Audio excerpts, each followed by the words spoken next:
From Washington, this is VOA News.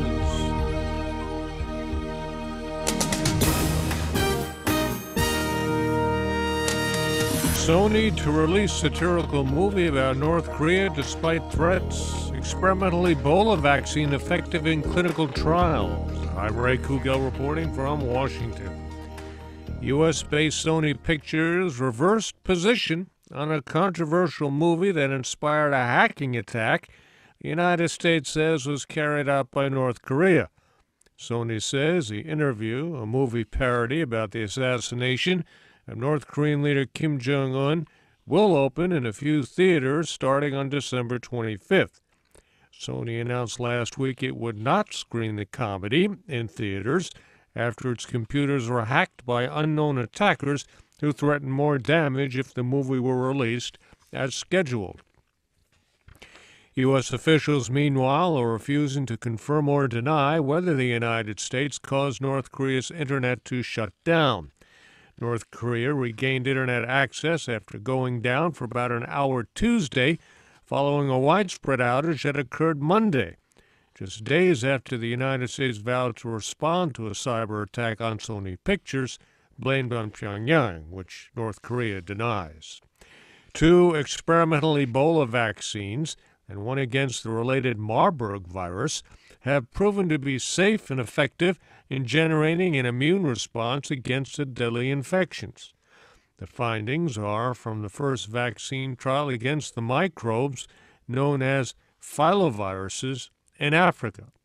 A study announcing the results conducted in Kampala, Uganda, is published in the journal The Lancet.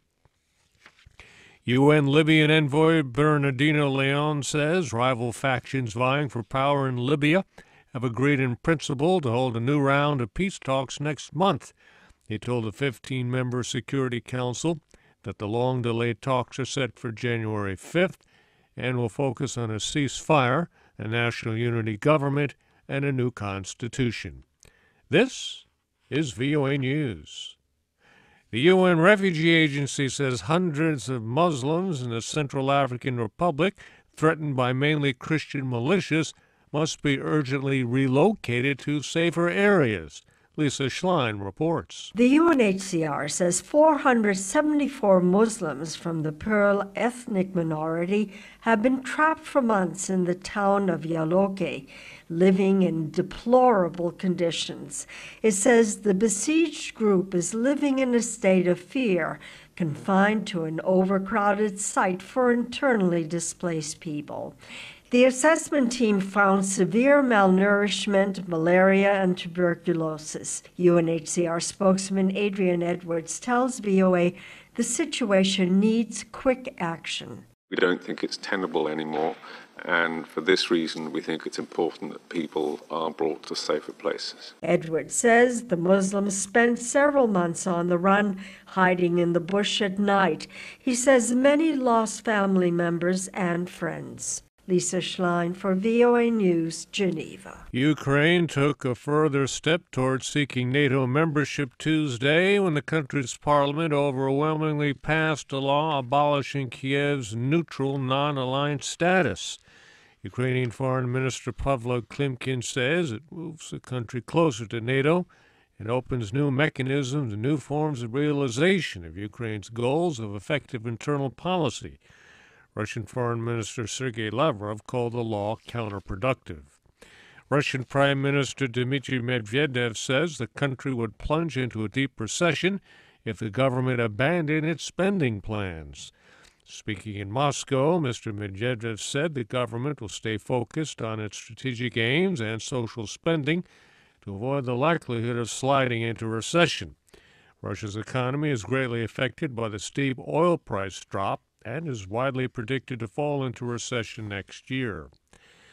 The World Health Organization is preparing to deliver medical and aid supplies to several rebel-held suburbs of the Syrian capital Damascus, as well as suburbs of the country's largest city, Aleppo, Edward Uranian has more. High-level contacts between the United Nations and the Syrian government have produced an agreement for medical and other relief supplies to enter a number of rebel-held regions surrounding Damascus and Aleppo. It was not immediately clear when those deliveries would begin. WHO's Syria Relief Effort Coordinator Elizabeth Hoff tells VOA the onset of winter has made the need for medicine extremely urgent. It is winter and very cold, and we have more upper respiratory infections in children and also in adults. So these are concerns in addition to the normal difficulties that we are facing on the ground. But the health situation in general is deteriorating.